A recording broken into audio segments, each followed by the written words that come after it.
Your first step is to determine how much to use. You will find your dog's weight here on the back of the label. In this instance, we are working with a small to medium-sized dog. So we will be using 2 scoops of Wagawhey to 200 milliliters cool filtered water. Do note though that chlorinated water could affect the active enzymes.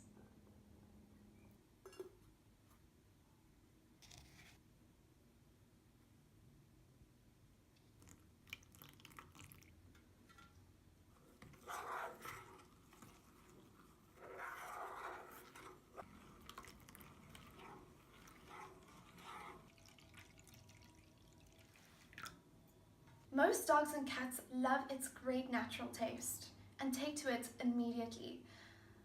But in the very rare instances that your companion friend does not take to Wagawhey, it can be sprinkled or top dressed over their food. Be aware that if you are feeding kibble, do not pour boiling hot water over the Wagawhey powder, as this will affect the enzymes. Maintaining the same ratio, Wagawhey can be used topically on open wounds, abrasions, and affected areas. All you would do is decant a little into a separate clean bowl and using a cotton pad, gently dab it onto the affected area. Wilson!